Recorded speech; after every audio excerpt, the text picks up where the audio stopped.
The Hitachi BoomBox story continues. Anyway, this is the TRK10. I'm going to take the back off and you can see what's in it. This has been speeded up, so don't do it this fast because this is on 3 times speed. Be careful of the screws, as I said before. You don't want to go shattering the columns that they're screwed into, so do it gently. But this is just so you can see exactly what's happening. And this is, as I say, 3 times faster than it should be. The bottom screw on the right hand side is a little bit of the one that's given a bit of trouble, so be gentle with that. Anyway, having done that, you then find there's another screw. This is the one that's in the battery compartment. Always look in battery compartments for screws. 1, 2, 3, 4 there, and then you got the one there, which you can overlook. Very often they've got little plugs on them, so you can't actually see them. But always be careful. If it doesn't come apart first go, then you know there's a problem. Anyway, so that's got to that point. Then you've got to take the back off gently. And when I say gently, I mean be gentle with it, because you'll find that with these things, they are invariably attached with cables, and these cables tend to be well and truly delicate. So if you go pulling it apart, you're going to shatter something or snap something or pull something off. So that's the way it is here. Now you can see on here we got the power unit on the right hand side, and we got the antenna lead on the left hand side. So that's going to be taken off, and then we can see where we go from there. I'm not going to take the power leads off because all of these leads are soldered in. This being a portable piece of equipment, soldered the leads all except for that one there. So now we've got the situation where we just got to take that lead off using a screwdriver because it's attached to the antenna, or aerial as we would normally call it in the UK, on the stub there. So just use a screwdriver to undo that. It's normally got glue in it, so it's a little bit difficult. Try not to strip it and be gentle with it. Anyway, now we're on to the actual job. This is trying to remove the knobs. Now, I thought I'd do a close-up of this. Excuse the focus. It's a little bit blurry, but you see there, the grey bit, that's the knob, and you want to put just a screwdriver between there and there. By pulling it like this, by using the leverage, you're not actually damaging anything, or you shouldn't be if you're gentle. Now, there's the volume control, and you can see I said before it was a bit of a problem, and I'll show you a bit of a close-up. The reason I stopped taking it apart before is because that's the track, and that's part of the control.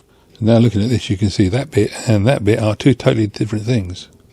The bit marked in blue is through the case. There are several screws in the board which need to be removed. There's one screw hole, there's the other screw hole. There's 1, 2, I think there's 5 in total, but I'm not totally sure at this point. 1, 2, 3, that's one there, and then there's 4, 5, and there's nothing else that's visible. So you have to take the knobs off here, and so they come off having been prized up. And this one's going to be the problem when you get to the volume control. So there's all the controls there, and there's the screws. So now we've got to pull the board out gently, and we've got to take it in down direction. And you see here, now this has actually come out because it's had to be pulled out of the bit that's still remaining in the case. That's what the screwdriver there is trying to show you. Here we go with the first look under the board, and you can see there's wires attached. So again, you've got to be very careful. And it's it looks pretty clean in there, pretty good actually. I mean, it wasn't used much before it's put away. The belt is not as tight as it could be, but it's not bad. It's doing the job, as we know, so that's not a problem. And there, that's the record switch enabler there. And you can see that metal thing there sticking up. That's for activating the record playback switches. And yeah, it looks pretty good. So what I'm going to do now is I'm going to take the deck out and see if I can see what's the other side, because I'm looking specifically for the method of the door opening, but also I want to see about changing the pinch roller at some point, because that's the only thing that doesn't work particularly well. It's got a bit of wow flutter from the bruised pinch roller. I shot this next sequence on the basis that I might find something, but I didn't, so I'll cut it short. But kind of long story short, there is operation of a lever there, which you can just about see. There we go, it's operating the lever. But that's all that happens. There is nothing on the front and nothing on the back. So I'm going to actually take the deck out, and we'll see what the actual deck's like. So looking at the deck now from the top, as you can see, it looks nice and clean. It appears to be the tension deck. It's got that spring there, and it's got 2 proper heads, and it's got the pinch roller there. All very neat actually. But let's have a look at the pinch roller, see if we can see if there's any damage to it. There we go, zoom in. Now it looks like there might be a slight flat.